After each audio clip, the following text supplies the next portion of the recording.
Let me give you more reasons to follow the homie Sil for the latest news, scoops and moves he's about to reveal. From coffee talks to special brews, I'm out of burgers for meals. A cup of bourbon with that tea that's about to get spilled. Like, what's the latest word? Yo, Sil, we need to know. Tell us what you heard, yo, Sil, we need to know. The ins and outs, who's walking out, buying in, we need to know. Your thoughts on what's new, what you do to stream a hell of a show. Let's go, take out your pen and paper, sit down and take notes. Sil is the realest among imposters, scavenging cutthroats. So, what's the latest word? Yo, Sil, we need to know. Tell us what you heard, yo, Sil, we need to know. The ins and outs, who's walking out, buying in, we need to know. Your thoughts on what's new, what you do to stream a hell of a show. Let's go. One hell of a show, let's go. Between DC and Marvel, they both have a startle. Disney's moving finicky, let's not mention Star Wars. All these movie execs be drunk off their power, disconnected from the fans in the ivory towers. What's the latest word? Yo, Sil, we need to know. Tell us what you heard, yo, Sil, we need to know. The ins and outs, who's walking out, buying in, we need to know. Your thoughts on what's new, what you do to stream a hell of a show. Let's go. When they keep making the same mistake, that's what you call insanity. They can't even acknowledge their self-inflicted calamity. What's the latest word? Yo, Sil, we need to know. Tell us what you heard, yo, Sil, we need to know. The ins and outs, who's walking out, buying in, we need to know. Your thoughts on what's new, what you do to stream a hell of a show. Let's go. One hell of a show, let's go. Scoop Senator, Coffee Talks, also covering analytics, making his own reviews, cause it's always been the critics. They clout chasers, money driven, repeating the latest gimmick. Come over to Sil Nation where true vision is given. Listen, what's the latest word? Yo, Sil, we need to know. Tell us what you heard, yo, Sil, we need to know. The ins and outs, who's walking out, buying in, we need to know. Your thoughts on what's new, what you do to stream a hell of a show. Let's go. Let's not forget Mikey's son, always special to the crew. From day one when him and Sil got together for special brew. What's the latest word? Yo, Sil, we need to know. Tell us what you heard, yo, Sil, we need to know. The ins and outs, who's walking out, buying in, we need to know. Your thoughts on what's new, what you do to stream a hell of a show. Let's go. One hell of a show, let's go. I guess I'll finish on this note. When the niggas go flip mode, they turn gremlins, I'm Gizmo. Come from my people, my kinfolk. For them I ride for and kill for. With this pistol I'm skillful. She can really escalate till it all goes abysmal. What's the latest word? Yo, Sil, we need to know. Tell us what you heard, yo, Sil, we need to know. The ins and outs, who's walking out, buying in, we need to know. Your thoughts on what's new, what you do to stream a hell of a show. I'm a watchman, forever vigilant, steady watching and listening, disciplined, militant, killing these dudes that started visiting.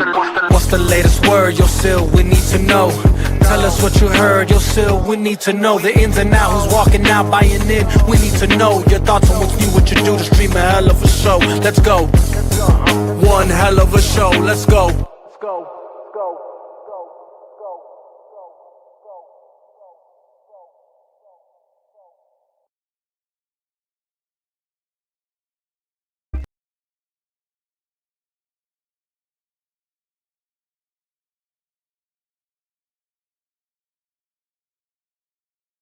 So we can get a little love to Sil Nation. Hey guys, Zach says shout out love this channel. to Sil Nation. Stay tuned.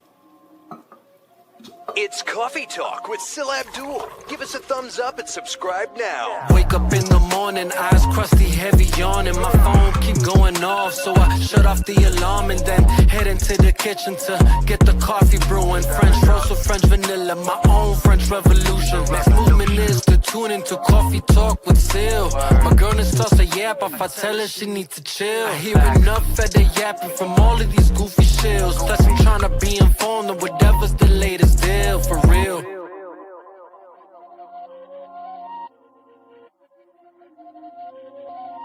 I am a fee for caffeine. Coffee gotta have some cream. Fetch a hazel beef for me while I listen to these kings. Silla Mikey be the team. Subscribe to Sylabdul Inc. Wiki City magazine. Tell me what's behind the scenes, the other side of the ravine. Is it obscene or is it obscure? I am not sure. The rich is the rich off the poor. That ain't no doubt to my core. We just keep asking for more. They keep supplying the man in the store. As long as it makes it to shore, I know for sure. They'll just keep on making more. Well, almost treasure that piece now have been transformed into corporate Hollywood's whore.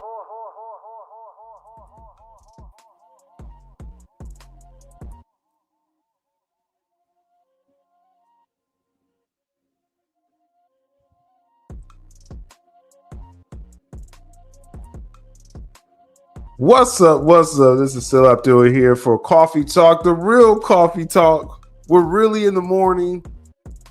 I'm a little on edge this morning because I actually don't have my coffee.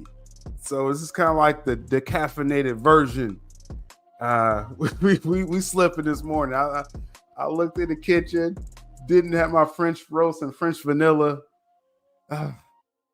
But we're gonna get through it because I definitely wanted to get this story out here about Warner Brothers, DeLuca Abdy. Get this on tape, get this on wax. Coffee Talk, what is this? These are gonna be sort of pop-up streams, and it's gonna be around this time of the morning. But this is the accelerated version because I have to hurry and get this done. But this is where we give informative, objective, and dynamic analysis of the latest in CBM and geek news, plus the business behind it. I add the dynamic because information changes. So shout out to the morning crew. We're going to be doing this live. Like I said, it just really when there's pertinent stories, y'all see me pop up over here for sure. Much love to Silk Nation. Wake up. We're going to, again, I'll make sure I'll properly market future episodes like this so people will be ready in the morning. I see Carlos in the chat. Ouroboros, what's good? Omari, you've been watching the centers too much in Omari. Taladia, what's good? Definitely, we got to talk about that game. And you already know, I see Chubby Teddy in the chat as well, too. We're on X, Twitter, and on the YouTube podcast channel. So, like I said, I gotta get ripping and running on this episode because I started later than I wanted to, and all this stuff, that real life stuff. But before I kind of get started on my work today, I was like, let's jump in here and let's talk about it. So, you see the topics on the screen right there. The latest with Sinners, how it's successful, despite what other people were saying. We'll talk about that. Some behind the scenes Supergirl stuff. Now, I know it's going to be more from my Superman channel crowd, but as we understand here on the podcast channel, this is a melting pot in the comment section. So there's people that's for the DCU, there's Snyder fans, there's people all in between there. So understand that you're amongst a diverse interest groups. In the behind the scenes Supergirl stuff, I make no mistake about it. I'm been more excited about this probably than anything that this new DCU is doing. So I have more confidence in that project. And then DeLuca Abdy, the article that I really wanted to talk about, we're going to talk about that. Zaslav, is he teetering? Is it cap? We'll see for sure. So Jovic in the chat. Yeah, for sure. Yeah, Jovic, like I said, during the week, this actually is going to work better for me, especially if I start a little earlier than even this. But when I have updates that I really want to get to y'all during the week, we're going to be live over here. And if it's pertinent to this channel, it'll be over here as well. So good stuff. We got the cray energy drink. Yeah, we got crazy viewers. We got all kinds of stuff going on. So now before we get to these topics, because again, I get to talking too much. I did not see, but it is the Andor. I believe it debuted. The new season debuted last night, right? Now, no spoilers, so I haven't even watched it yet. But I'm going to be collabing with someone to do weekly discussions of Andor. I'll update you as far as how to find these conversations, and we're going to, like I said, just kind of cover it in real time. Season 2, so I'm looking forward to that and getting that content out there. And definitely, as I mentioned, it's all about the entire sylabdul Geek Network. So I have a Star Wars channel, so those conversations will end up over there, to be quite honest. But I'll keep y'all up to date with that and Andor fans. And another thing, Thunderbolts, the latest the screening happened. The screening happened of Thunderbolts is coming out. What is this, next week? I believe the second weekend, or I forget the first weekend of May. Thunderbolts is coming out. They already got that premiere out there. Now the embargo though does not lift until the week of the film's release. Let me pick up on this comment real quick about Andor. They're releasing 3 episodes at a time weekly. And see, that's what I thought with season 1, John. that it was a slow burn. You really had to kind of get through those first 2 episodes for that story to pick up, right? So I like the concept that every 3 episodes is like a different year in the story, because they were going to do like 3 or 4 seasons at first of this, but they end up condensing this into what we're getting in season 2. So I'm looking forward to this. I'm actually looking forward to sitting down, watching Andor. Star Wars is a weird brand right now after Acolyte. And so I have not watched Skeleton Crew. So I'm looking forward to watching Andor. So yeah, I'm gonna have weekly content about that. So more details to come. So with Thunderbolts, again, they had their screening, and but the embargo does not lift until the week of the film. And where's my trusty schedule, which has wrong dates on it?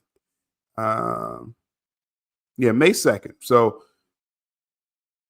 yeah, cool. The premiere happened, but you're not gonna have spoilers to them. But it seems to be pretty positive buzz. But again, this is gonna happen every time there's a screening. First off, I remember when BVS first screened, and everyone supposedly was doing a standing applause, and then you saw what critics did when the film came out. So I really don't trust these premieres. I did ask some of my journalist friends, because I think the premiere happened just yesterday, so we'll see if someone gets back to me. But I just want to know about Sentry. That's all I'm digging about. So once I find out more, I will pass that on to y'all as far as the real reactions to Thunderbolts, not this fluff. I'm sitting there disappearing. Not this fluff pieces that we're seeing out there. So interesting here. So let's get to these topics again. I apologize if it's a little rapid fire this morning, but looking forward to having more of these streams in the morning, like the old days, for sure. Sinners. We already know with Sinners, the $90 million film. This kind of is tied to the DeLuca Abdy story later as well too, but just the success of this film, that somehow Variety was downplaying that a 60 million global opening for an original IP film somehow was like, oh, will it make profit? Well, according to the latest returns after Easter Sunday and Monday, the Sinners went to the theaters for their Easter. It's now globally at 71 million. A great hold. But first off, a great boost. So you had a decent Friday, which is like around 20 million, like 19 to 20 million. Then it had a really good Saturday and Sunday going into Monday. Now you got $5 Tuesdays. Those numbers are going to come in later. This isn't even updated, to today. This is off Monday's numbers. And so we still got to get the Tuesday numbers in here. And then today's Wednesday. So 71 million. It's on a great pace. Word of mouth is insane. A cinema score for a horror film is nearly unheard of. But this film is more than just a horror film. So if we're going to be honest about this is really an epic storytelling that spans decades. I really didn't know what I was getting into in this film, you know what I mean? And Cougar kind of takes you on this ride, and I hope he really does more films like this. Or, I mean, it's not about copying this, but just that he's showing you his range in this film. That's what Cougar is doing. This is a win for cinema, for original IPs. It's going to go down. I really do believe this. No spoilers. Yes, please, no spoilers. I'm going to have a spoiler conversation with Sinners real soon.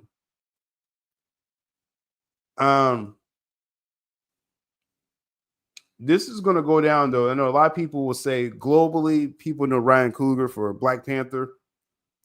Sinners is going to be his probably most important film until he makes his next most important film, because it's not about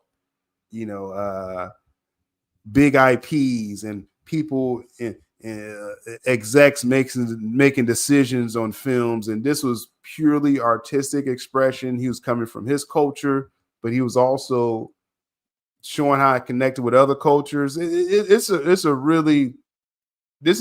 one of the most important films that I, seriously, and it's definitely for adults. So this film ain't even for kids, and there's layers to this film, and there'll be more conversations about this real soon. But we want to see that success.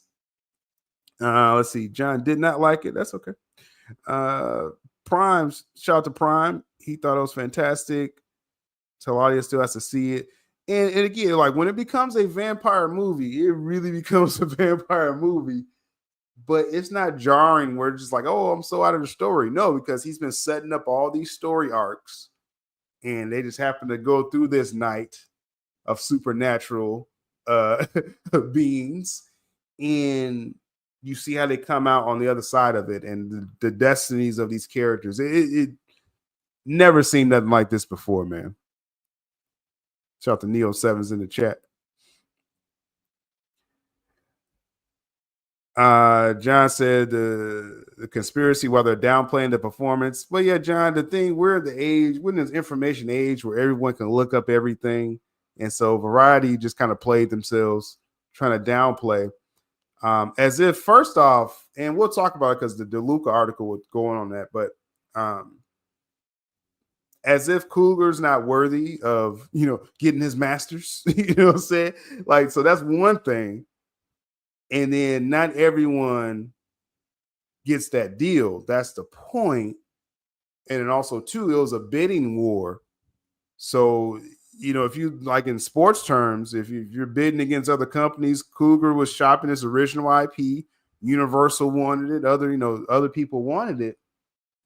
And so you got to sweeten your offer. You say, okay, well, I'm going to front you the money. Everybody else was fronting Coogler the money. Then, okay, we're going to, give you this back end deal. Everyone else is going to get into it. So DeLuca Abdy was like, F it. You're going to own this film. And everyone else backed off like, hold up. You going to let him own this film? So not everyone gets this deal. Not even Nolan gets these types of deals. And he's going to get it now after Cougar got it. So this just showed how the unique opportunity. This is, I always tell you, it's about winning the headline. This is great pub for Warner Brothers. Win the headline. That's what you're doing, with this film. So outside of that, Cougar gave a shout out to those. The word of mouth is pretty insane. And I said this before the film dropped. I think in one of my message groups, I said, the word of mouth for Sinners, it was like on a level of Top Gun Maverick. I'm just talking about just word of mouth. Like, it was, if y'all remember when Top Gun Maverick came out, it was just this explosion of word of mouth. Like, oh my goodness, like Tom Cruise just made one of the greatest theatrical experiences ever. I was like, really? Because I was like, Top Gun sequel after like 30 years or whatever, 40 years. Is it really that hype? And the word of mouth was insane. I was like, well, man, I got to go check this out as soon as possible.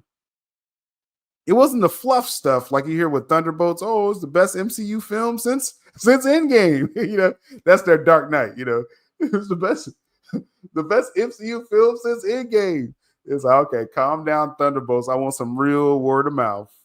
I'm going to get that, I'm sure, sometime today. No, this was different. Top Gun Maverick was different. Sinners is different, but this ain't a family film. So just say it.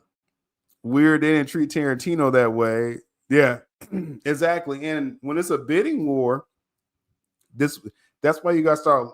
You hear about these creators getting 5-year first look deals and things like that, because then you avoid having to bid, on the open market if you're that type of creator.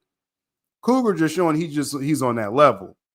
He's on this level for this generation. So, and maybe for extended time, like a Spielberg and Cameron. Now Nolan is in that group of just like, yeah, it's an opus, every time he drops, and it's for all audiences, right?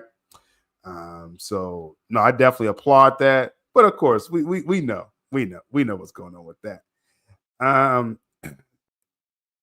Let's see. Let's catch up with the comments. Then we're gonna, and again, shout out to like I said with Cougar when he says the response to the film has invigorated him.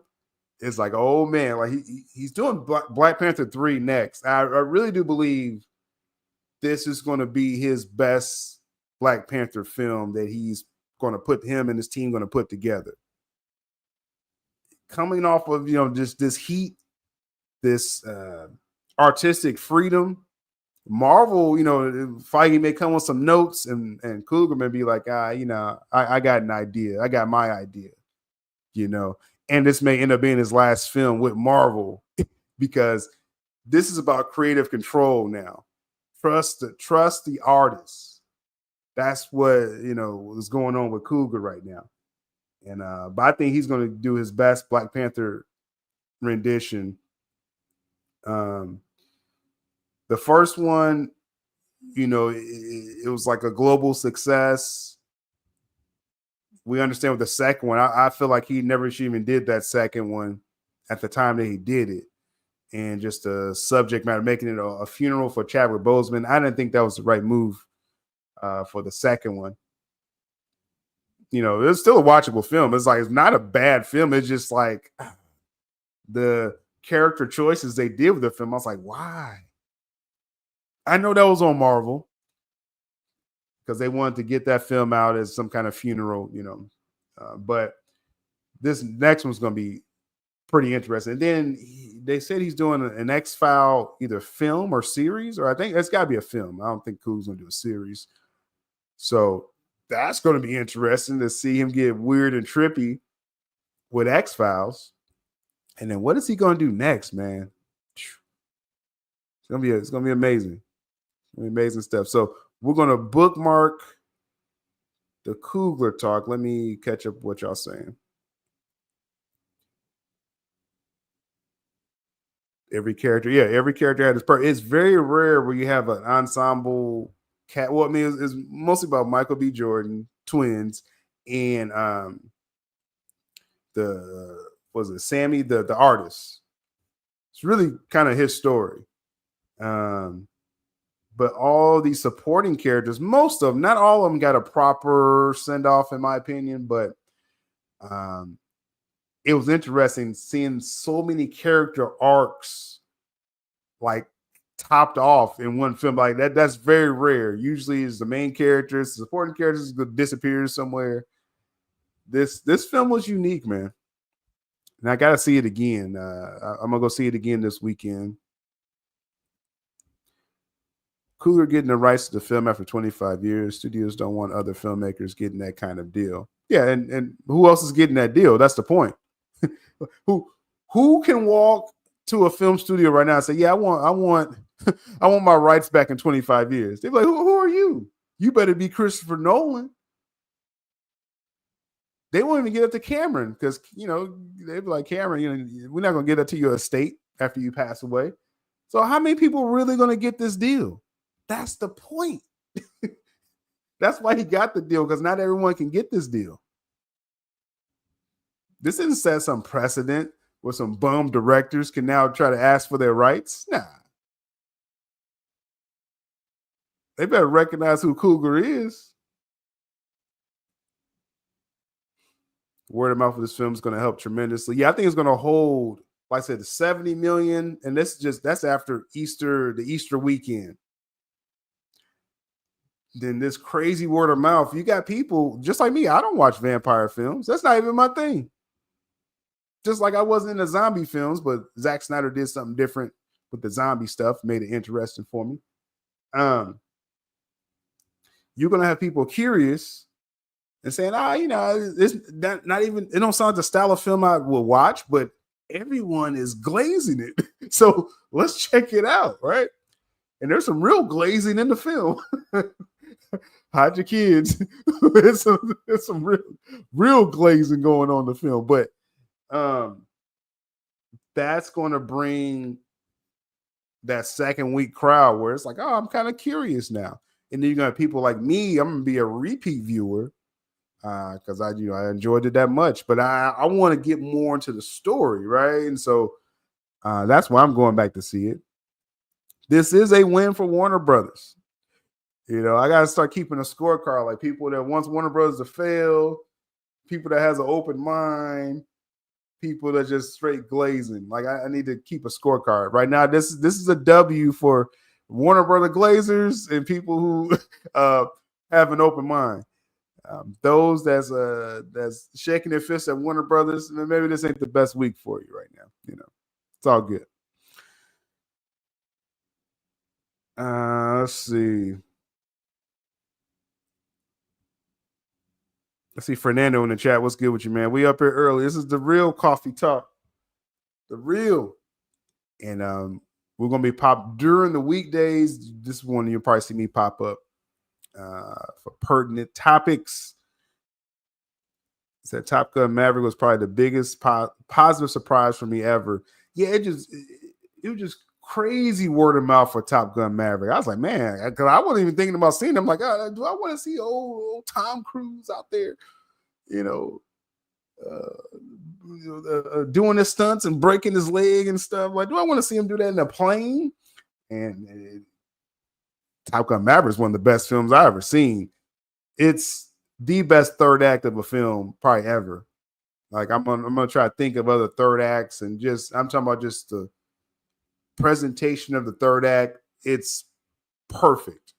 Everything about the third act of Top Gun Maverick is perfect.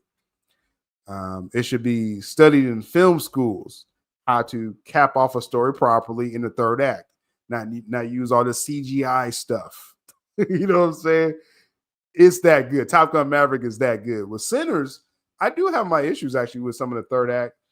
And again, when the spoilers, we'll talk about it. But again, it's the creative choices, and that leads up to interpretation as well. I wouldn't say I have like a issue with it. It kind of becomes just like, okay, this is a vampire movie now. You know what I mean? But then he gets back to the story. So we'll talk about it when the spoilers times. we'll get back to it. I love Blade from Dusk to Dawn. Will I like? Oh yeah. If you like Dusk Till Dawn, I think people try to compare it. I don't even think it's a fair comparison to From Dusk to Dawn. But you could tell Kluger likely was a fan of From Dusk Till Dawn. you can kind of tell because it's telling a character story, then it flips. With Coogler, he flips it back. That's the thing with Tarantino. From Dusk to Dawn, when it hits the fan, like the film is just all over. It's just pandemonium. From Dusk Till Dawn. I remember watching that at a young age. And when Tarantino just lets it fly, he doesn't rein it back in. Coogler reins it back. It's very interesting how Coogler ends the story. And then the mid-credit scene and stuff like that. But so that's the difference. But yeah, if you like From Dusk to Dawn, I think you'll like Sinners. I think that's a fair assessment.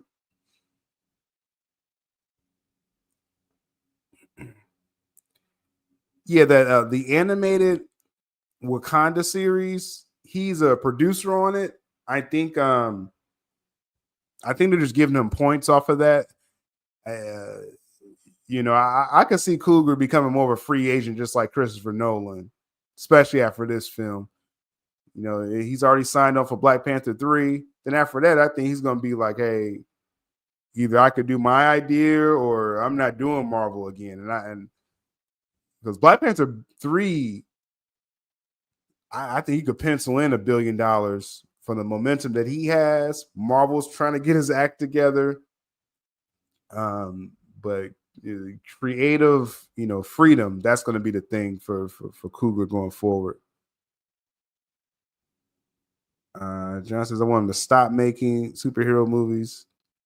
Yeah, Fruitvale Station is probably his most visceral film. Creed is actually not even, I don't think that's even a top 3 film of him for me personally.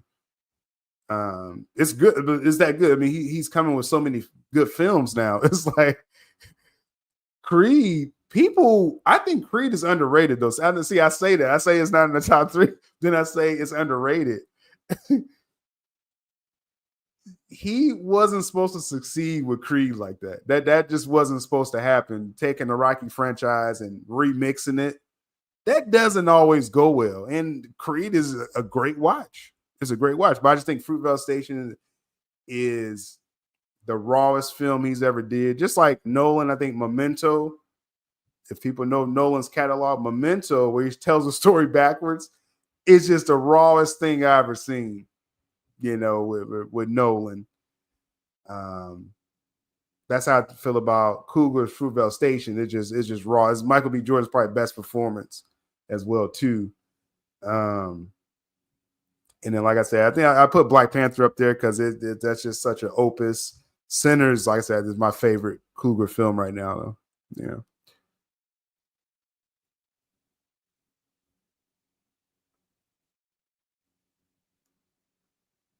Yeah, Tarantino gets that deal. Not everyone gets that deal. That's the point with that.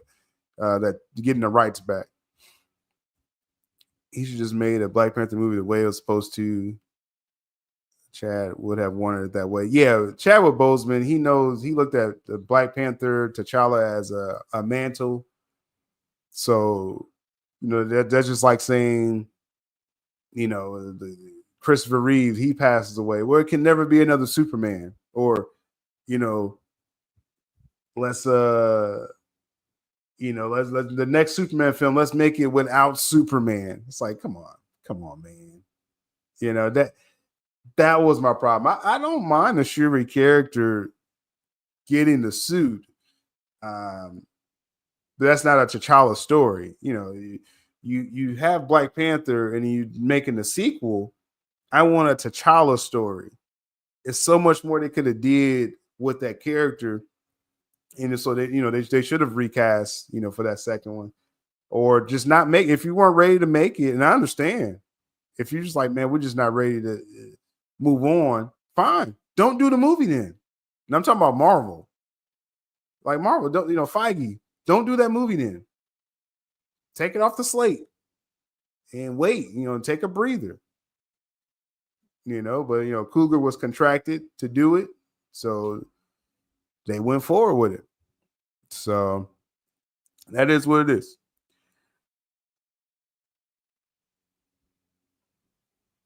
I can see Sinners even holding well against Thunderbolts. Thunderbolts has a as far as the hold, because you figure, let's see, opening. Well, okay, so Sinners is going to have a second weekend, and then the third weekend is when Thunderbolts comes out. So if Sinners opens up with like a 45, 48 million opening domestically, I think it could have a 50% hold. I think it could make about 20 million. I'll say 20 million just to be clean with it. 20 million domestically for Sinners second weekend. And then can it really, have a good hold for the third week? I mean, you're still talking about like a $10 million weekend against Thunderbolts, which is projected to get 70, maybe even 80 if the word of mouth is real. So yeah, I mean, when you say hold well against Thunderbolts, you're saying, just can you make a few bucks, because Thunderbolts will own the weekend when it comes out for sure.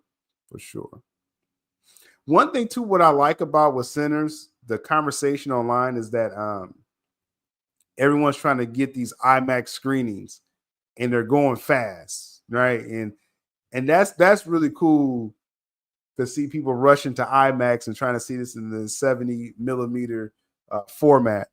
I got a chance to see it on the biggest screen, probably the best screen possible that you can if you're going to see Sinners. But it's going to have those premium screenings, I think, for is the opening week for this next weekend. Then they're going to phase them out. They're going to take it out of the IMAX when Thunderbolts drops. So if you're going to see Sinners, see it on the best screen possible and see it before Thunderbolts comes out on that best screen possible. That screen won't be available. That premium screen won't be available when Thunderbolts drops. So We'll have some legs. Yeah, that word of mouth. See, people underestimate that word of mouth, man.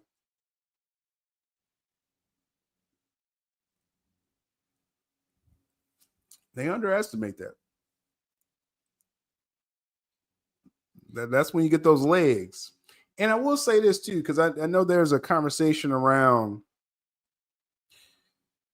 these films getting like a digital release while still in theaters. People do gotta understand though, the viewing habits of the consumer has changed since the lockdown, right? Now, coincidentally, Warner Brothers at that time, Warner Media, Jason Kilar and Ann Cernoff, they were stupid, doing the day and date release in hindsight.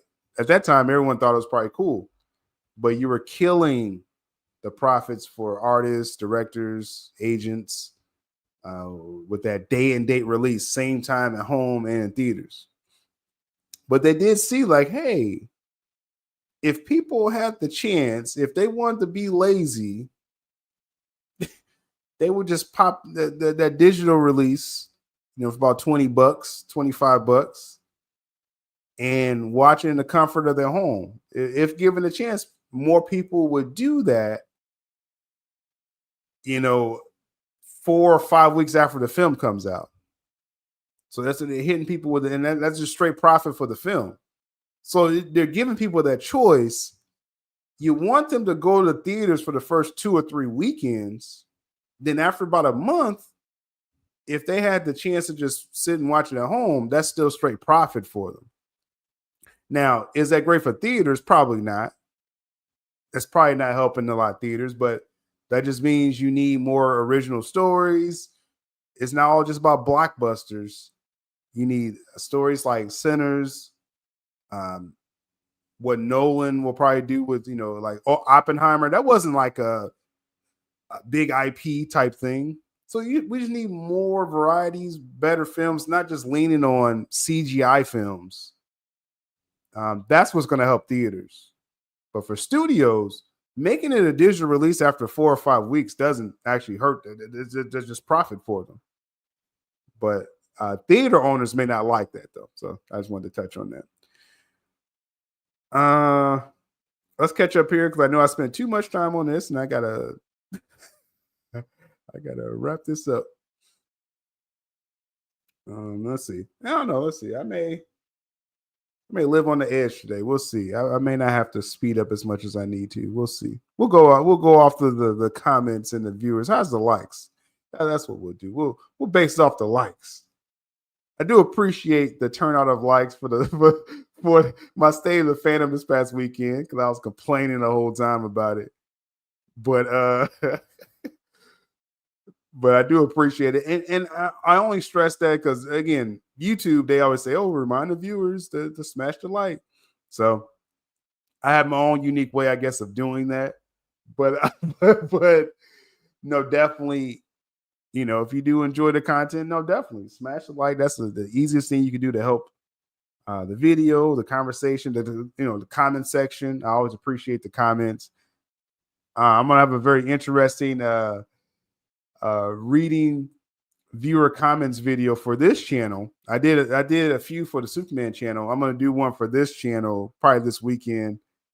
It's some interesting comments I see that I want to bring up. So definitely, like I said, we're back active like we want to on this channel. I know the last year has been, kind of crazy with my schedule, but we're at a good place, man. And it's a lot of cool films coming out. So we're going to talk about all this stuff. So we're back regular. Smash the like, subscribe if you're not. Become a member. Membership is just $1.99. It's going to be exclusive videos and early access videos for members pertinent to the topics on this channel. So definitely appreciate that. All right, let's see. This is a comment I was trying to hit this one. Shout out to the Film Ranger. I saw you pop up there earlier. Yeah, WB needed this win, man. They needed it.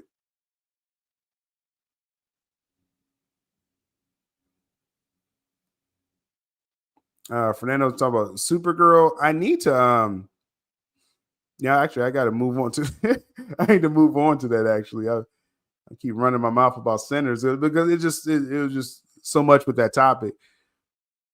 But with Supergirl, do I even have that logo? And I'm gonna get to that topic in just a moment. And we'll talk about that. It's got loaded up, but yeah, just good stuff with Sinners overall. You want to see, if you're a cinephile, if you're into all this, you want to see original ideas win, even if vampires ain't your thing. And this film ain't, this film ain't for everybody. But let's see. It's not letting me load it. What a L.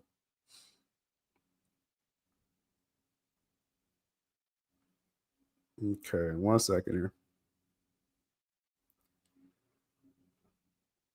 But as far as you talking about with Mickey 17, Film Ranger, we've been chronicling Warner Brothers and how DeLuca Abdy, they're just being blamed for everything. And so with Mickey 17 failing, bombing, he took a chance with Boone John Ho, the director, and that film was just too quirky. It didn't land with an audience. I don't know who really what that film was for. I mean, I'm not a Pattinson fan. Obviously, I'm not. So that wasn't for me. And but I thought the director would do something kind of cool, but it was just a bunch of Robert Pattinson. So that didn't land. Alto Nights, Robert De Niro gangster film. People are kind of tired of those, I guess. No one's going to recreate Godfather. Please stop trying. So Warner Brothers needed this W for Minecraft and now like Sinners for sure. All right, let's see. Let's catch up because, like I said, I knew I spent too much time on that. Let's see what the comment section.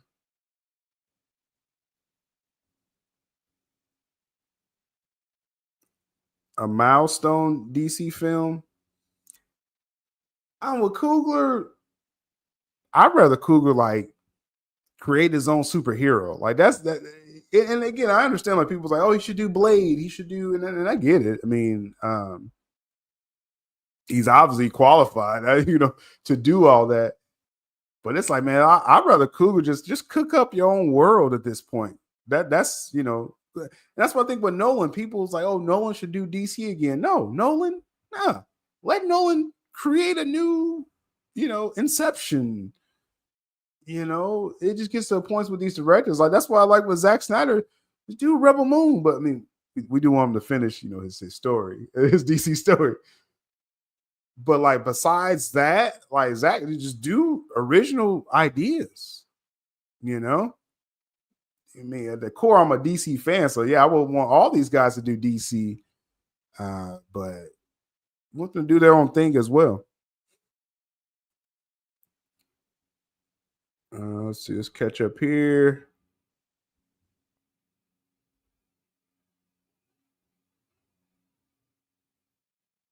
Michael B. Jordan's working towards a manga. Yeah, for sure.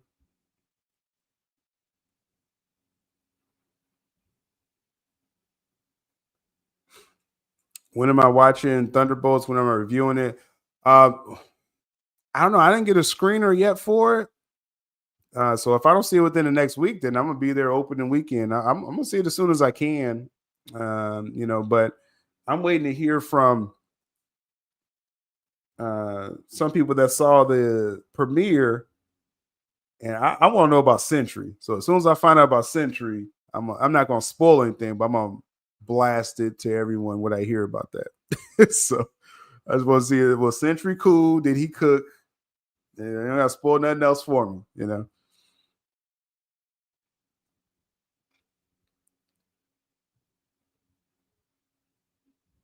Center foul. That's crazy. All right, let's see. No, definitely a Static Shock film needs to happen. I do see a lot of people saying Static Shock. Yeah, a static film should have. Warner Brothers wanted a static. Warner Brothers and DC has wanted a static film uh, for years now. And Michael B. Jordan's team, they were connected as a producer, his Outlier production team, yes, Mr. Terrific, to do a static film. And then that project was scrapped. And then Michael B. Jordan was like, well, I want to do a Val-Zod project. And because of the multiple turnovers of DC, that project, pretty much, didn't survive. So, yeah, I'm not sure what they're dragging their feet on. And as far as with James Gunn, I've heard he wants to do milestone projects, but just with anything else with DC right now, Gunn wants to launch his world first, and then he's supposed to do some milestone stuff. So we'll see. We'll see how that goes. Let's get to the Supergirl stuff.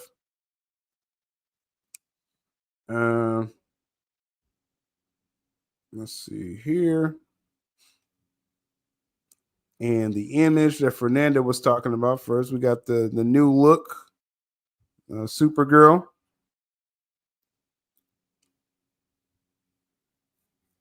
What we think with the logo, I think this is, if this is indicating like the energy of this film, and I like where they're going with this. This seems to be indicating, like I said, the energy of what this film is going to be. And like I said, I made no mistakes about it. Supergirl, that is the project. Once they got the director, who's that? What's that dude's name again? Before I shout him out, I got to know his name, right? Craig Gillespie. I was like, okay, he's been a part of successful projects, especially highlighting women. I think Zack Snyder does films with starring women pretty well too. But Craig Gillespie, okay, you get a check for that. The writer, not sure, how she's going to be as a writer, but getting Millie Alcock, I was like, okay, up and coming star. People kind of know her from House of Dragons. Like I said, the writer Anna Nagara, this is like her first film she's ever written, but she's adapting a comic book. So I'm like, okay. And then adding to Jason Momoa Lobo, I'm like, okay, we're kind of cooking up something here. I just feel better energy with this than even the current Superman. So I like the logo. I think the logo is fine. I think it stands out in its way. It's a color accurate, and I'm gonna pull up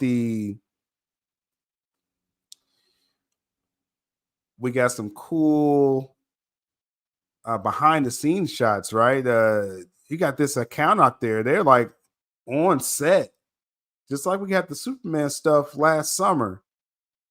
We got someone over there in the UK.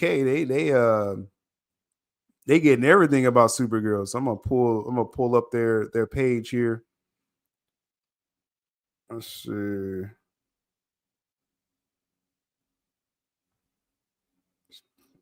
Here we go. Oh, let me move the picture. All right, so this account here on Twitter, we'll make sure they're getting their proper credit because they dropping heat with this behind the scenes stuff. Unbox PhD film on Twitter, X Twitter. They're showing a lot. They got a Lobo. They got a Momo. Like, this is crazy what they're getting, bro. This is our first look. Now I know this. Let me caveat this. I know this is a faraway look, not the clearest version, but I think Momoa looks great right here, bro.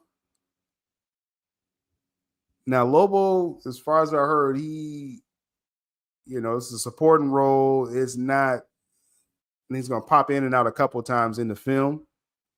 They're going to make sure he stands out in the film. as I said, the comic, the Woman of Tomorrow comic, Tom King wrote that. Not the biggest fan of Tom King personally. That wasn't the best comic, in my opinion, Woman of Tomorrow. But his original idea was to include Lobo, and the DC editors had him take it out of the story. And so he kind of redid it, the best he could. Now, a lot of people like that comic run. I think Tom King is good with more close-knit stories. Like, don't have him do the entire Batman run for a couple years. That was a terrible idea.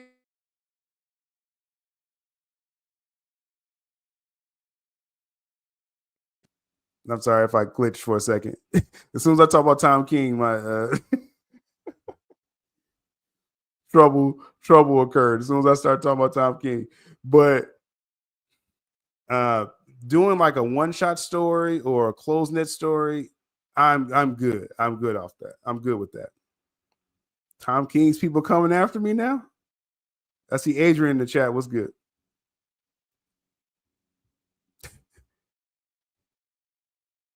I mean, as soon as I was talking about Tom, everything was good. And like, he called up the Kentucky internet and said, nah, this dude. It's amazing. It's been like this for 5 years. Like, when I talk about the wrong person, the internet acts up. Amazing.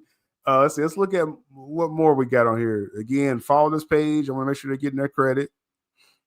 They got some YouTube videos as well, too.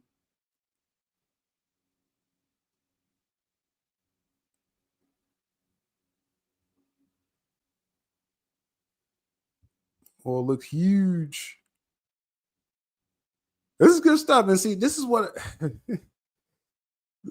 to bring up sore spots again, but this is what this is gonna be a good way to market this film, because you get Momoa in there. You can again tease. They obviously want to do a project, a Lobo project, right? I heard a series that was a couple years ago. As soon as this DCU was announced, as soon as Gunn and Safran was hired, I heard they wanted to do, first that Momoa was Lobo. That's been confirmed. That as soon as Safran got hired, Momoa became Lobo while filming an Aquaman film. And that they had an idea for a series for Lobo. Now, since, with my platform, we want to be informative, objective, and dynamic. Information changes. This may become a film. This may become something theatrical after the Supergirl film. But you put him in this film, even if it's for like 10, 15 minutes, and you can market Supergirl using Jason Momoa. I mean, Momoa, he just stumbles into billion-dollar films now, right? Aquaman, now a Minecraft movie. So obviously Momoa is Illuminati, okay? But so he's going to help the general audience. That's what Momoa is right now. You see his face, and they're seeing it everywhere right now, and that's going to help. That's going to help the Supergirl film. So it's smart to again put him in there. Dune, you know what I'm saying? I think Dune 3, the Dune Messiah film, it's going to be insane, because I think I wasn't the biggest just Dune person with the books and the films and stuff like that, the old stuff. I really like the first Dune film. The second film, I thought Timothée Chalamet ate up that film, but I like the first one better. Now I feel like we kind of got past all the setups. So Dune Messiah, I think, is money maker, 700-800 million type of thing. But the point is, if it's going to be good, that's everything that had to do $1 billion. I think Dune Messiah is going to be pretty great. Denny V is amazing. I agree, Adrian. All right, let's get through some of the Supergirl stuff.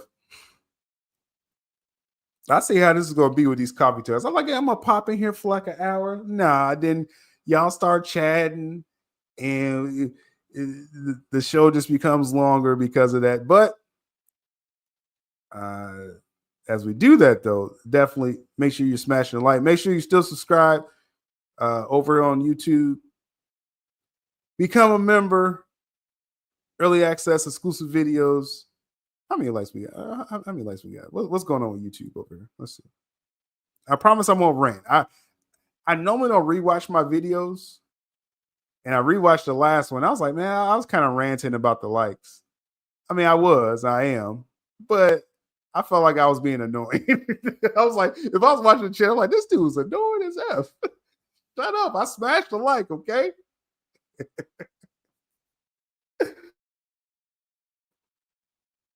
But I was much appreciated. Much.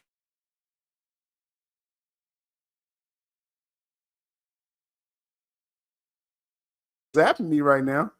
We may have to shut down at this point. Dog, go. I was saying something nice that time. It's that Kentucky internet, y'all.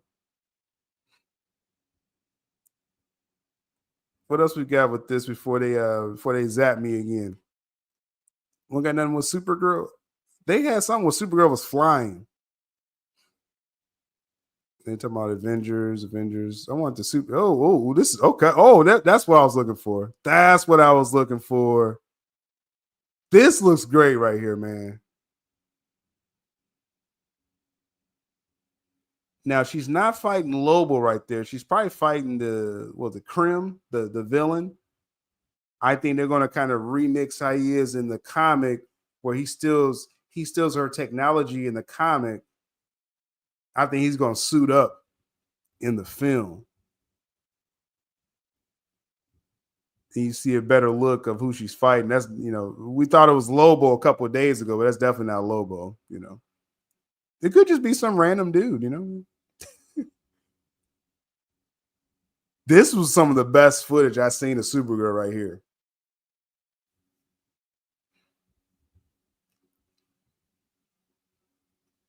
Look at this.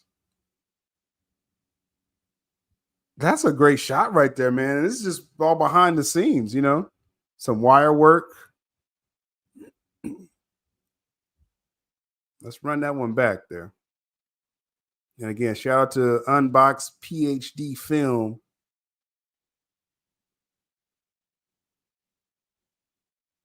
That's some good stuff.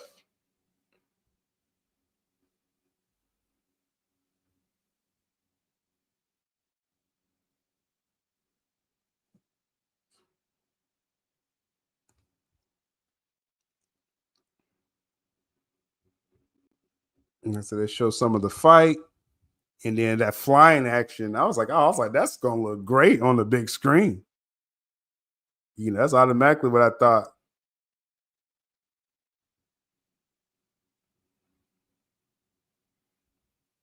So good stuff. So let me know what you're thinking of the Supergirl. We already looked at the logo. See how bright she got the skirt. So I'm just saying, hey, I'm making no bones about it, because I don't mind repeating this every video with James Gunn's DC. My main thing, it wasn't just merely, oh my goodness, James Gunn, he's the Marvel guy, and now he's co-head of DC. Like, this is terrible. I was like, hey, I know Gunn's gonna do his quirky stuff and do his thing, but my thing was, Gunn, just make sure you're not writing and directing everything. And so seeing with Supergirl, you got Craig Gillespie. I think Adrian was asking who's the director again. Yeah, Craig Gillespie. He did I, Tonya. He did Cruella films, starring women. Writer Anna Nogueira. I'm not sure how the writing is going to be in this film, but it's not James Gunn writing and directing everything. So I was like, okay, Supergirl has a chance. Gunn's a shadow director. Good out there giving notes. Like, that's wild. That's gonna be the next thing they say, Jay. They're gonna be like, I'm boycotting Supergirl because I know Gunn's a shadow director. That's back in the Hamada days, right? Hamada's producing it. Oh, I can't watch this. Oh man, this looks good though. This looks pretty good. All right, so let's phase this back over here. Let's get to the DeLuca Abdy article.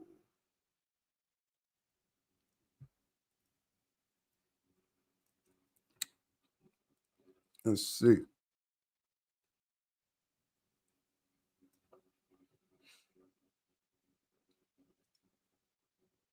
All right. DeLuca Abdy, it's been a lot of talks, and this is really the point of the stream. I just happened to talk about Sinners too long earlier, but I don't think no one had a problem with that. But it's been the talks for weeks now that Zaslav, because of starting with the problem with the Joker 2, right, the Joker 2 film, he had a huge problem with that performance. And then the decisions of this year's film slate, Zaslav apparently, according to, he was talking to his consultants, and they felt like this wasn't a strong year for film releases. But Zaslav was like, well, we're going to see. Like, this is your contract year, basically. So we're going to see how this lines up, because I was mad about Joker. And they talk about this in this article. And then, two, he was like, let's see how this year goes. Excuse me. So I talked about the failures of Mickey 17, Alto Nights, and up next was a Minecraft movie. And people was like, oh, they expect like 50 million opening. Like we covered all this in real time. And it wasn't a lot of hope for DeLuca Abdy. And they're getting no credit when Superman drops. How Superman is going to factor in is that if Superman blows the doors off of it, but DeLuca and Abdy are failing with the other films, then Safran's going to get their job. That's what's at stake. And again, this was before the Minecraft came out, right? So it seemed like the writing was on the wall that, after the first couple flops of this year, Minecraft wasn't going to save nothing. And then boom, out of the sea, a whale, right?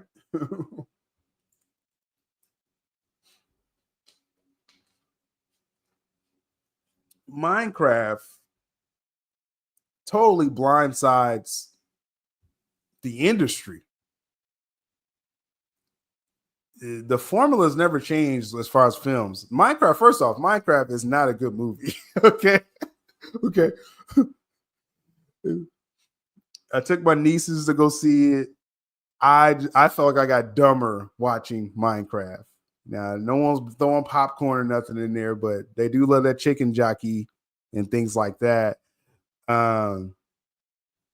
Minecraft was a terrible experience for me, but I was happy that they were happy. They played the games, they know the characters. So I was like, okay, it's a colorful film. It's funny stuff in it. I tell you, Minecraft is fun, but it's just the story is like, okay, Jack Black, like, okay. But the audience, they found their audience. And you got these Gen Z or millennials, whatever group we're calling this, they showed out in droves for this film, where parents were taking kids to go see it. And then it became a phenomenon, and it held very well for a couple weeks now. Now it's past 700 million. It's going to get its billion before Thunderbolts comes out. So that's a W. Most people say it's because of Legendary Entertainment, which also helped Man of Steel, right, back in the day, launch.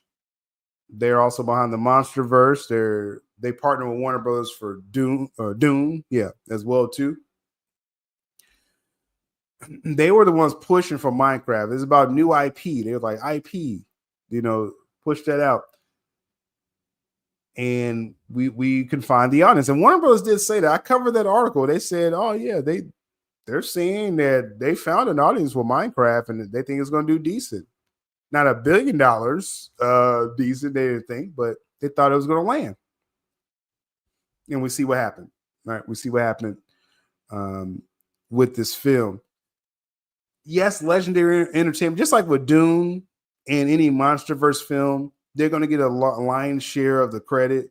But Warner Brothers got behind it. DeLuca Abdy got behind a Minecraft movie, and that's why they wrote that letter. Like, take that, Zaslav. You know, this is all happened the last couple of weeks. They wrote that letter, was basically like, this is what happens when you believe. You know what I'm saying, Zaslav? And that's been the rift in the studio. I know they play nice. We're going to pull up some of these quotes. They play nice and stuff like that, but that's the rift in Warner. It is DeLuca Abdy and Zaslav. So I always thought Zaslav was going to move on from them anyway. This is them kind of picking up some W's on their way out.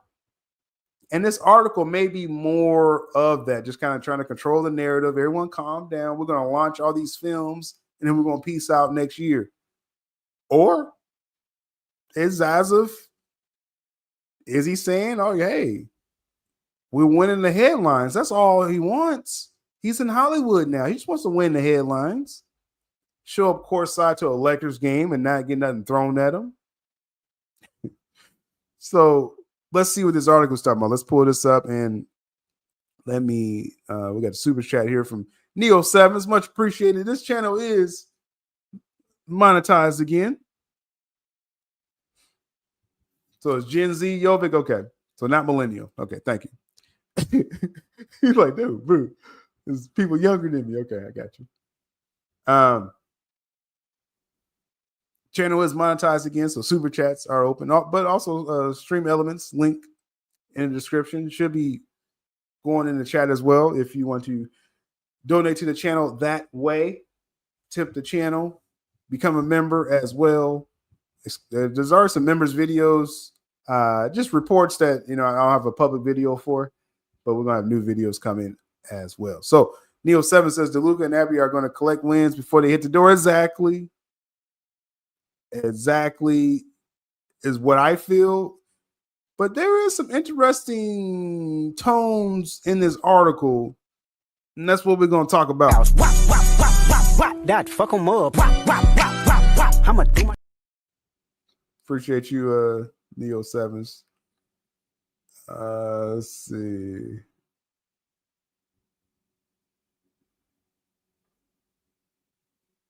Let's go through this one.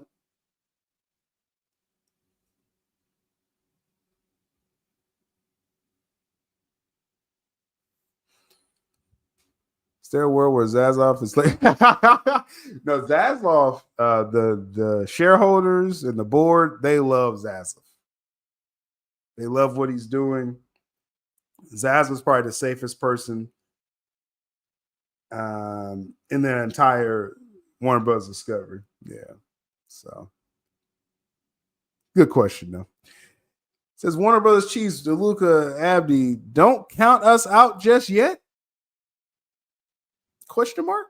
No question mark? With blockbusters, centers, and a Minecraft movie at their back, then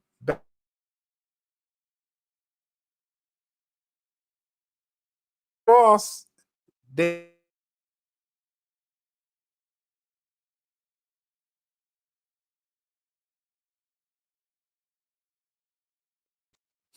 we getting sniped up. I swear. As soon as I mentioned Zaz's name, cap. We got Drew. The studio just completely out of touch.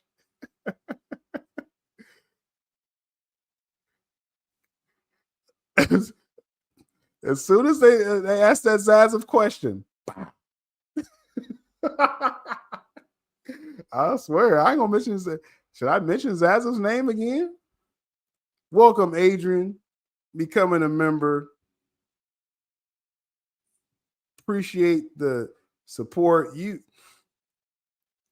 were a big supporter in the OG days. We're in a 2.0 phase. We're going to continue to talk about the films that we love, the projects. We're still going to follow what Zack Snyder is going to do. So welcome back aboard, Sil Nation. But now I know maybe I shouldn't say Zaslav too much because, you know, I'm getting this type of energy right now. Keep my wife's name out your fucking mouth.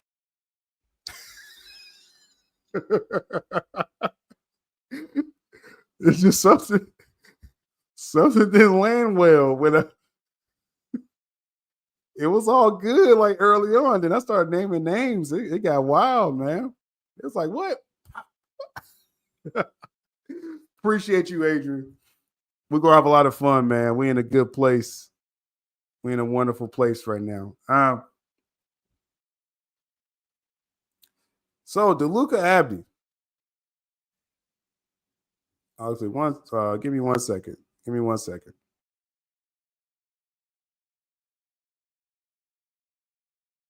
I'm gonna run this intermission real quick.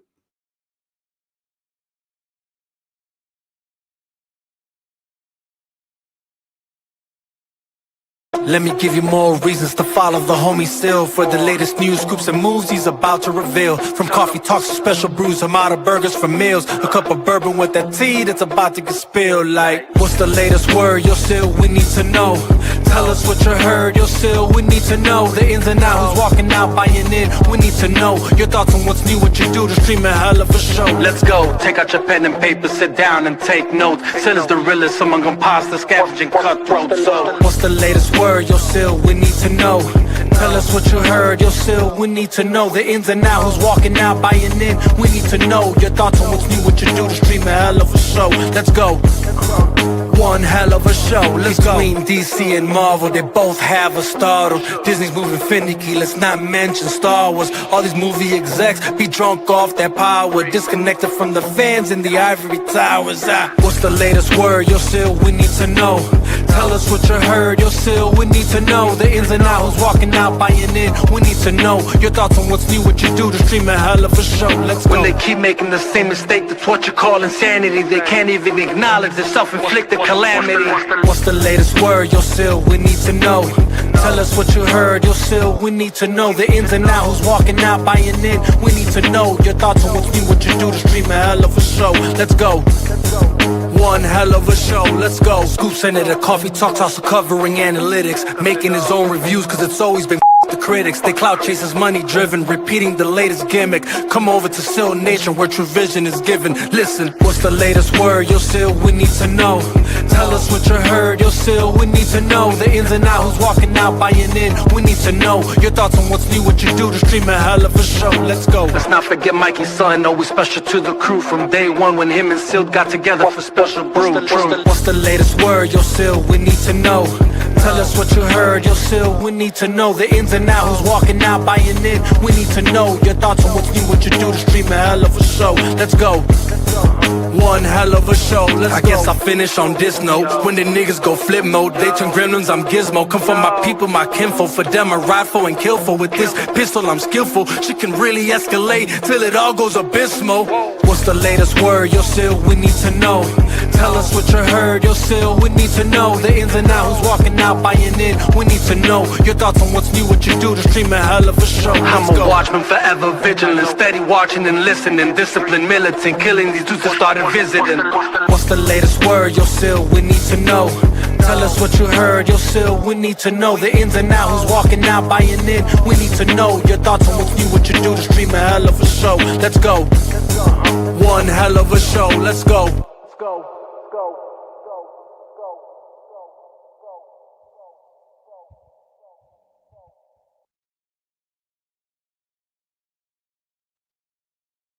What's up? What's up?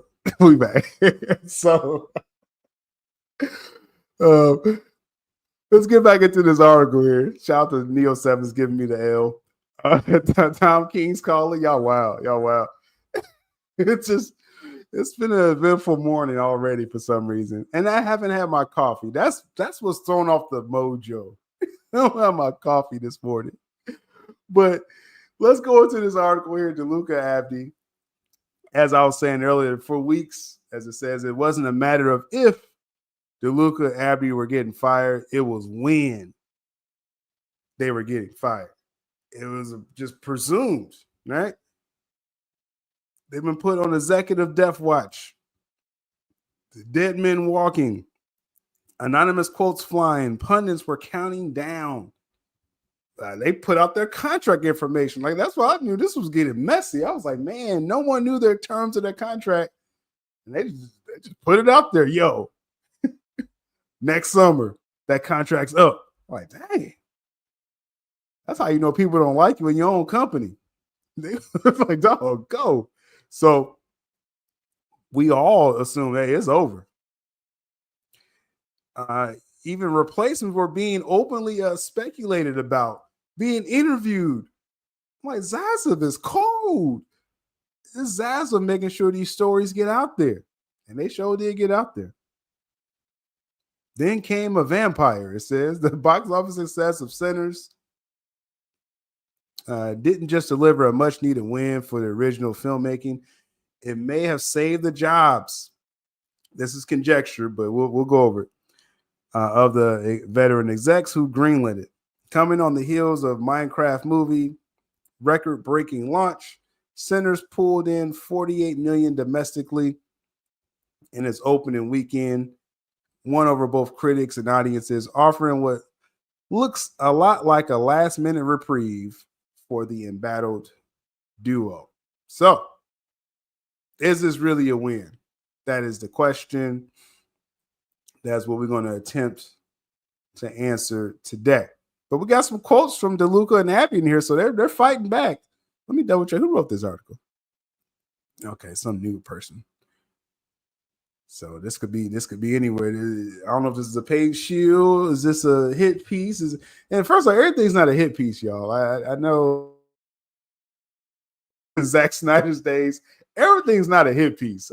Let's kind of calm down just a little bit sometimes. But Abdy and DeLuca stayed mostly silent, but sources say they were disappointed by the half-hearted platitudes offered by David Zaslav amid the firestorm. Zaslav told them, "No one bats 1,000." That's not all confidence, no. But there was a crisis of confidence after Joker 2. Now, I talked about, I said we cover all this stuff as it's happening, and Joker 2, I didn't think it was that bad of a film. But see, this is me, where I can separate how I feel from, what's really going on there, right? And you had to honestly understand the audiences wasn't vibing with Joker 2, right? They just weren't. I just had to accept this. I liked the film that the majority did not like. And of course, the critics hated it. And it just didn't make any money. It was a total L, Joker 2. And Zaslav was side-eyeing Mike DeLuca, Pam Abdy since then. I talked about, this is even before Joker 2, but that when Peter Safran and James Gunn was originally hired co-heads of DC Studios, that Zaslav was basically like, he didn't want DeLuca and Abdy a part of any more DC conversations going forward. Now, I reported on this like a year ago, and I reiterated that. Now articles are making it very clear to y'all. No, Abdy confirmed me. She said, oh, yeah, no, we're not in the DC stuff at all. That was by choice. Zaslav was like, y'all not in this conversation. And then after Joker 2, he's like, y'all definitely ain't got no say with anything DC. DC Studios are separate. So Zaslav felt some kind of way, man, about Joker. And I mean, hey, that was an L. That was an L. Joker 2 was an L. We can't deny that. So how are they going to rebound? This last weekend, as Sinners' first box office numbers rolled in, the executives decided to speak, addressing the runouts and the futures at the company in a candid interview with Hollywood Reporter. So this is the second release in a row when a Minecraft movie blew up that first weekend. DeLuca and Abdy was like, "Oh, what's up? Yeah, we out here. We taking interviews now." They was quiet. They didn't say nothing with Joker. You didn't see DeLuca's face when Joker 2 came out. But then when Minecraft hit, they say, yeah, what's up? We got this #1 film in the world. You know what I'm saying? We're gonna do it again. Then Sinners comes out, they talking again. This sounds like, just on the surface, execs that know they're probably gonna be fired next year. Right? I'm just saying, just everything. But Zaslav has an interesting quote in this article, so we're gonna get to it. Says, we kind of knew we had the goods just in terms of having watched the director's cut. DeLuca says of Sinners, there's a director's cut, of Sinners. He said, but to have the audience validate that that's really what's giving us the most joy today. We're also happy that as an original swing, it worked out, and we hope it inspires the other studios to take more original swings, because that's how you get new franchises. Keep the industry refreshed. Yes, that's the main lesson from Sinners. May not save DeLuca and Abdy's job, but for the film industry, this is a very important film overall. And this is a W. This is a straight up W, because you could try to take some of the credit for a Minecraft movie, because Legendary is a smart company. They always kick in for Dune and, and films like that. They took a piece of that pie. Sinners, this is all DeLuca Abdy. They paid Coogler up front. They're going to get all the benefits from this film. And then, they're going to give the ownership back to him in 25 years. But a lot can be done in 25 years with Sinners. You got the theatrical gate. You got the digital sales they're going to start doing. You could put it on HBO Max, sell the rights to, have other channels stream or, view it as well. So a lot can be done in 25 years. So they're going to make profits on top of profits for this film. Great deal, DeLuca Abdy, overall. Now, the last couple months, as we talked about, they talked about that Coogler deal. I'm not going to get back into that again. That's hating, thinking, Coogler doesn't deserve, to get his masters for this film. Not everyone's going to get this deal. Someone mentioned Tarantino got a similar deal. I think Nolan can possibly get this type of deal. Not every director is going to get that. That's the point. But Zaslav is saying his main thing was they were spending, DeLuca and Abdy were spending too much money on these films. That reportedly is what he's really was upset about, is that Joker 2, you spent over. Jules got jokes. But Joker 2, you spent over $200 million for that film, and it just royally bombed. All right. And so Zaslav is like, we need to cut back on these costs. If these things ain't going to hit, let's see what we got here, right? So coming up for DeLuca and Abdy, they got the Leonardo DiCaprio film, One Battle After Another, which they showed that trailer at in front of Sinners. I don't know how that film's going to land. They spent over $160 million for that. That trailer, it was like, you got Leonardo DiCaprio. He's trying to, wear a stupid mask and look ugly and stuff. It's kind of the phase that Leonardo DiCaprio is in. He's like, how can I not look like myself in a film? I don't know. We'll see. Right. The jury's still out on DeLuca Abdy's choices.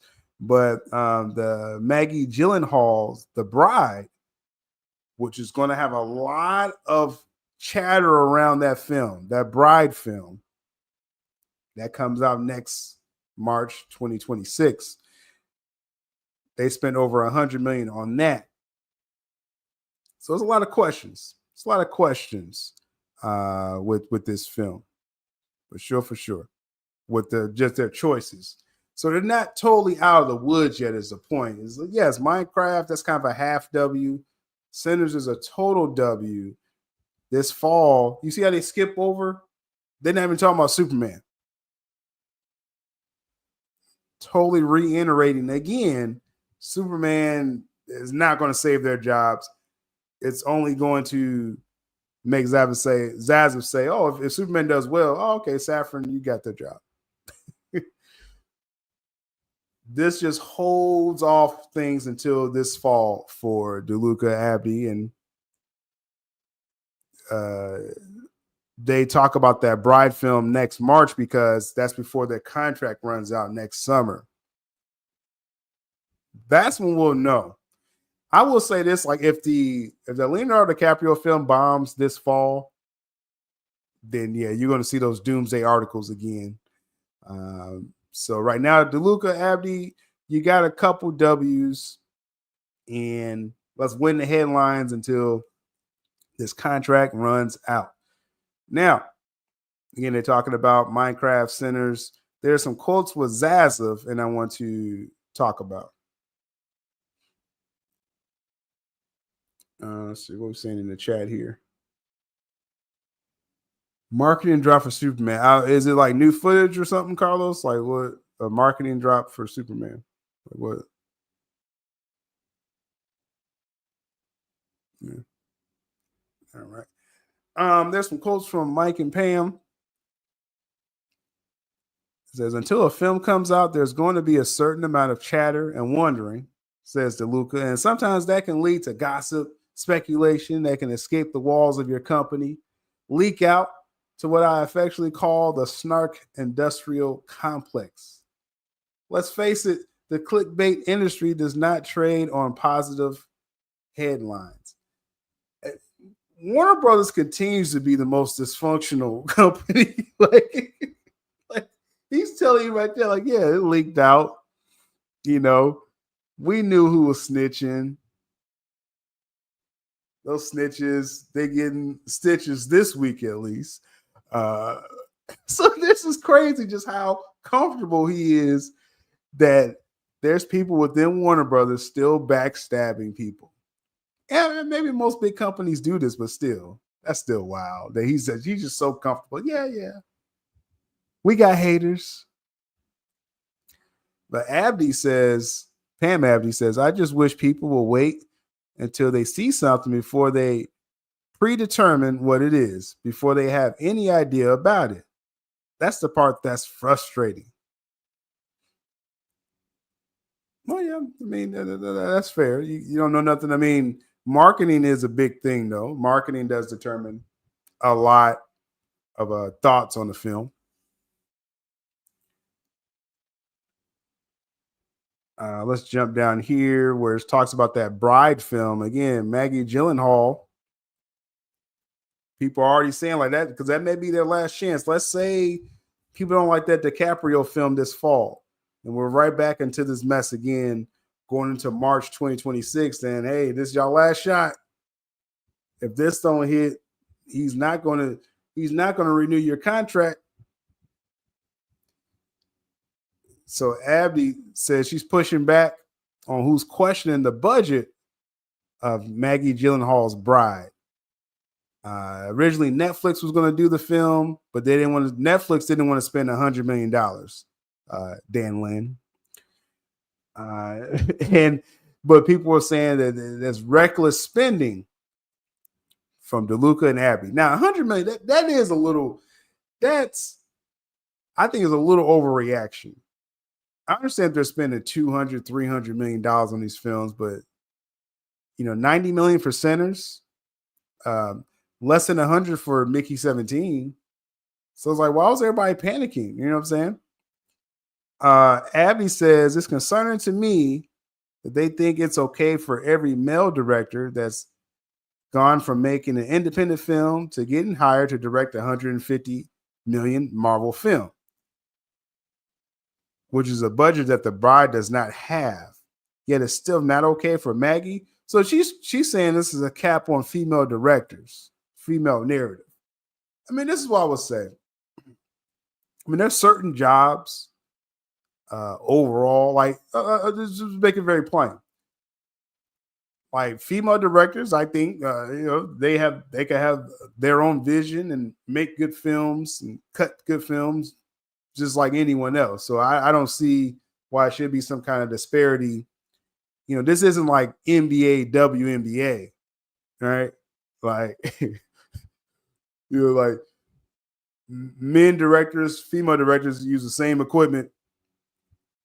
It's about your vision. Do audience like it? NBA, WNBA, there's like obviously like a physical difference, in the product, right? I mean, I think that's kind of clear. So, I mean, for it to be like, oh, a female shouldn't get as much as men to direct a film, nah, that is cap. That is cap to suggest that. So Pam Abdy is pushing against that narrative. Not sure if that's the factor. I think it's more of the narrative that Pam Abdy, you and Mike got haters in Warner Brothers, and they're bringing up anything possible to hate on y'all. And Saffron wants your job. Okay, let's just speak plainly, right? Let's not go around the rosies on this. You got haters. Okay. She explains the Bride film. Maggie's movie is punk rock. It's fun, bold. Got Christian Bale. Well, they're trying to sell that Bride film because they know that's their last chance.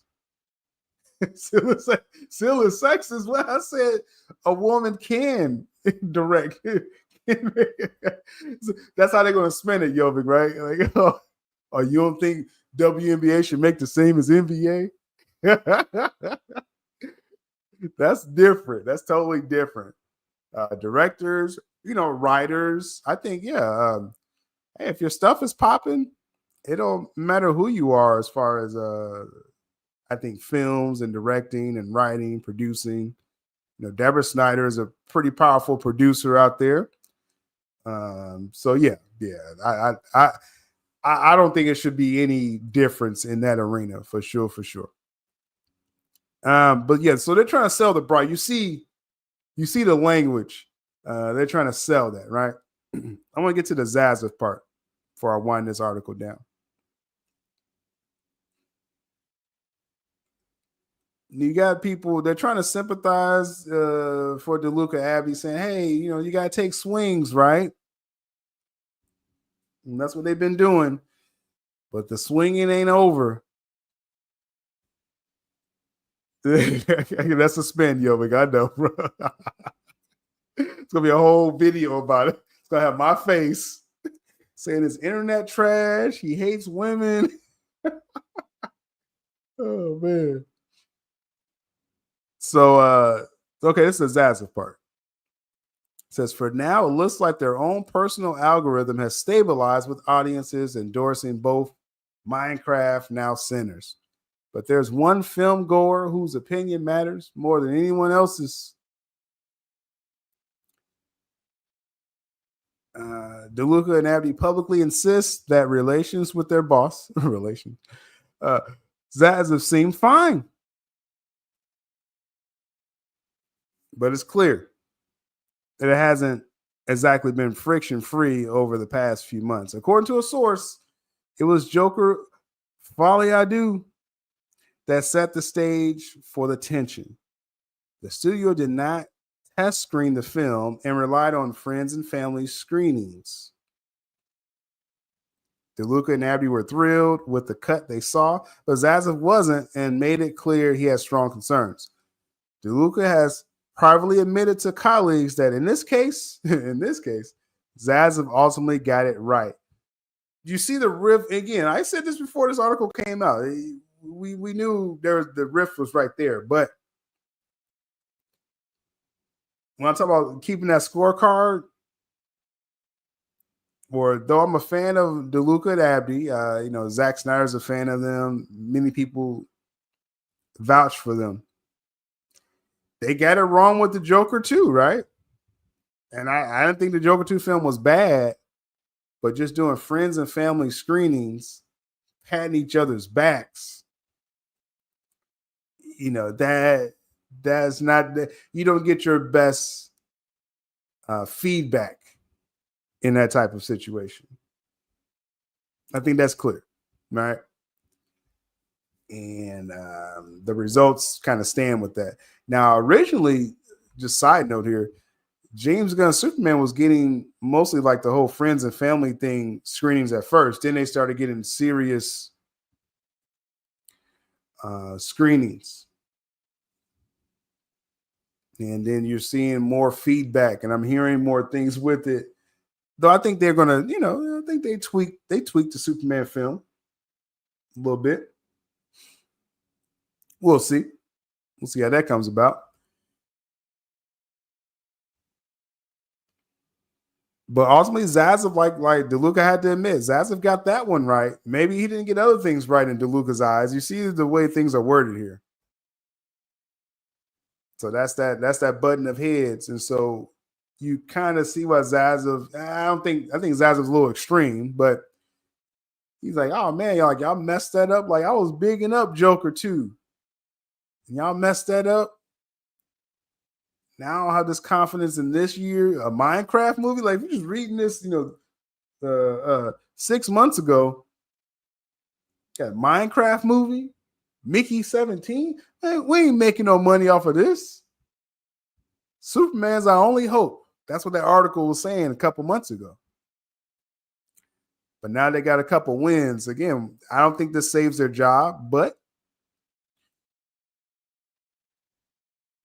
let's see. It says no one can deny that DeLuca Abdy are on a roll. Not even Zaslav can't deny it. He called to congratulate them both on Easter Sunday. It was a wonderful phone call, and he was very proud of the group, very happy with the result, DeLuca says. This didn't say their job, y'all. He says, yet the wounds from the press still sting. You can't ask someone in Zaslav's position to play whack-a-mole. Okay. DeLuca says of the nonstop rumor cycle. He's assured us that it was fake news and there were no changes imminent. And we took him at his word. This is opposite day, folks. All those articles, I cover about 2 or 3 of them on this channel or just overall on my platforms. And it's confirmed the whispers was coming from inside Warner Brothers. Zaslav wanted those articles out there. Okay. Just, yeah. Those didn't just come from, some of these anonymous scoopers or something like that. That came from within Warner Brothers. And that stuff was confirmed that it was some uneasiness. And it wasn't a lot of confidence in these films. That's why they keep coming out and talking. How many times do you hear, Disney come out after Mufasa made a bunch of money? Did the Disney execs come out? Yeah, we're just taking this W, all right? Moana 2 made over $1 billion. Inside Out Part 2 made $1 billion. These are all Disney films. Did you see the execs coming out? Yeah, we want to take this victory lap real quick. Why is this energy different with Warner Brothers? Because they know their jobs is on the line, that they're actually they're going to be out of here. That's what it looks like. Omar says, I'll down the hill of saying that Joker 2 got too much hate. Yeah, I think it did, but hey, I just try to be a realist. When you get a D score, a D audience score, that means the streets wasn't feeling it, right? And I'm like, hey, but I'm with you, Amari. I didn't think that film was that bad. But that was one time the critics hated it, the audience hated it, the studio hated it. Like just everyone hated that film. I'm like, dang, maybe we got that one wrong, guys. That's wild. But according to what they're saying Zaslav said, oh, no, I didn't put the head out on you. Nah, happy Easter. I don't trust Zaslav. If Zaslav would say, no, we have to extend your contract, that's when you would trust Zaslav. He didn't say that. He just said, oh, yeah, enjoy the holiday weekend with your family and friends. you got to next summer. Okay. You got to that. So, like I said, this fall, that Leonardo DiCaprio film, not a lot of hope for that, in my opinion.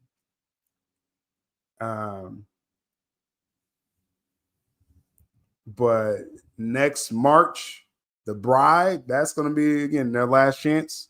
We'll see, though. We got to keep it dynamic, so I can't really speak for this fall yet. We'll see what happens. But if Superman does respectfully well, and I'm saying, like, you know, Man of Steel numbers, 600-700 million, Safran's going to be waiting for that job next summer. He's like, yeah, see, I delivered. Superman's back. They putting out trash. Safran wants that job. Now, if Superman doesn't perform that well, and DeLuca and Abdy, they keep, you know, making respectable hits, then they could be extended. We'll see. I say it's more likely they won't be.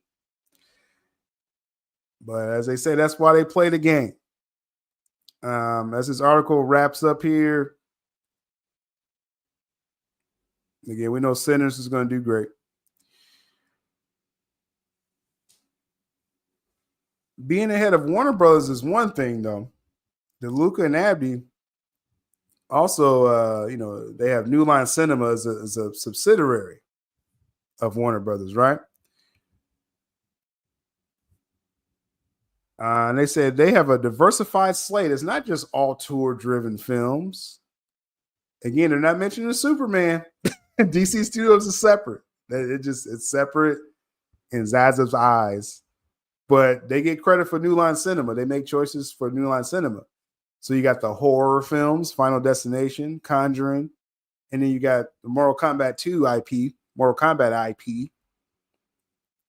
That's coming up. And that's what this fall as well. So they do have a few more, you know, shots. They do have a few more bullets there, but again, their contract's not extended. So any words that Zaslav is saying, oh, you know, I'm so proud of you guys, I can't take him seriously, like I said, until they get an extension. Like Marcus said in the super chat earlier, this is about just getting your W's, it looks like, until, you know, your contract runs out with that. Someone says Superman making less than Man of Steel will send into a meltdown. No.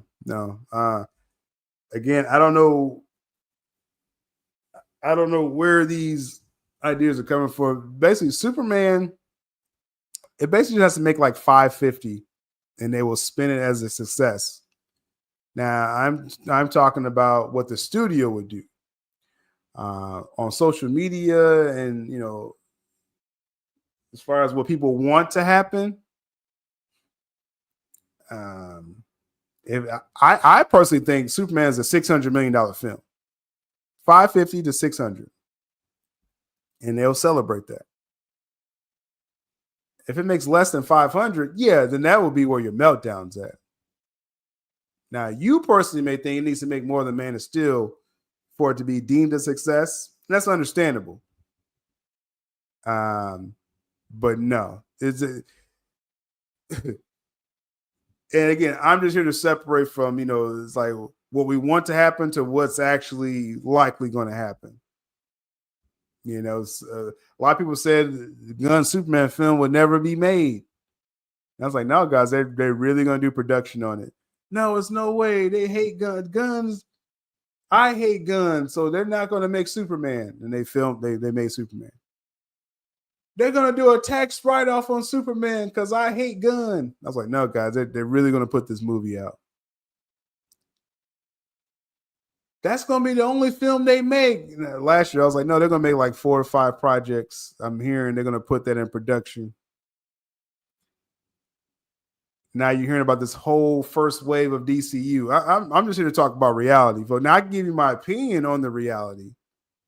But let's not introduce fantasy talk here. This is what's really happening. This is why I try to prepare my viewers like for what's really happening.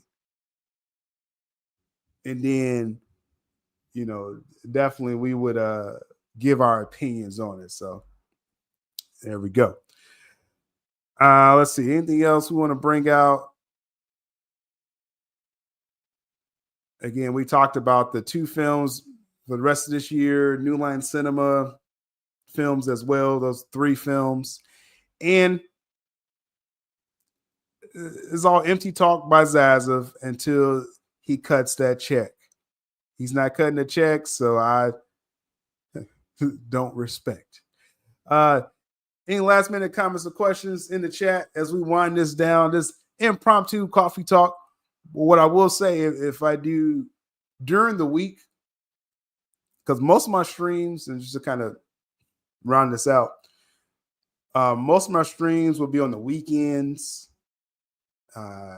If there's any pop-up stores during the week, it will be early like this. So just to kind of give you the itinerary there. Appreciate the liveliness in the chat. Make sure you have smashed the like button, subscribe if you're not. Definitely more to come. Become a member. Appreciate the support on the channel. And do appreciate the likes and stuff on the last video, though I ran it like a madman the entire video. So let's see. Let's go here.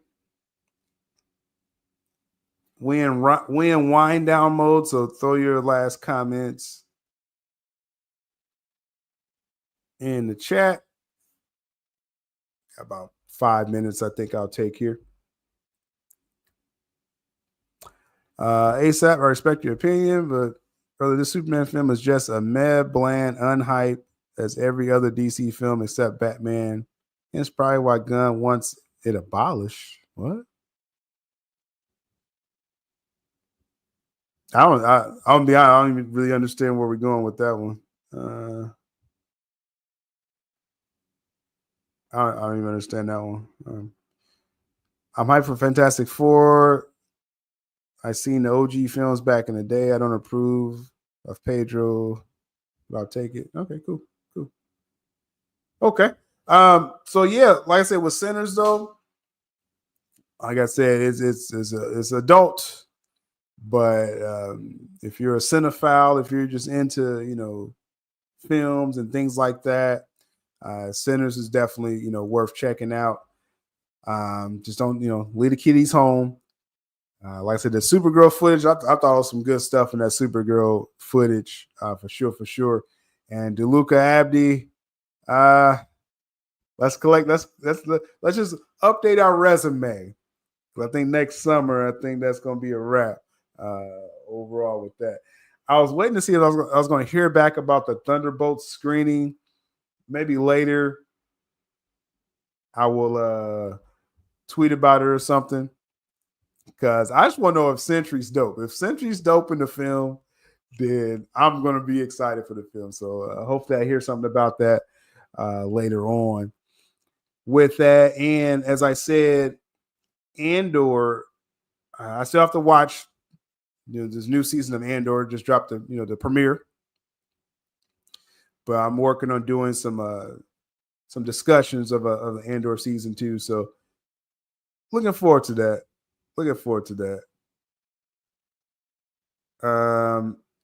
Let's see. ASAP said no word on Penguin season 2. Yeah, like no one's talking about canceling the Batman 2. That's really a silly rumor. Yeah, I'm really not sure why. Matt Reeves got personal stuff going on, and he's a slow writer. You put all that together, and the script's not ready. It's the most successful thing they got going, so that's just silly. Penguins winning Emmys, and they may just not have a story for a season 2. I think Penguin season 1 was kind of like its own story. So yeah, I don't buy the whole cancellation talk. That's kind of silly, in my opinion. Yeah. I'm pretty sure that the shareholders want more Matt Reeves Batman. So we follow the money, as we say. Much love to Sil Nation. Appreciate y'all catching this early. Again, I will properly notify and set up when we do early shows like this, because this is a good way to update on some stuff before I kind of start my day. We'll keep our eyes open. Much love to Sil Nation. Till next time. To Sil Nation. Stay tuned.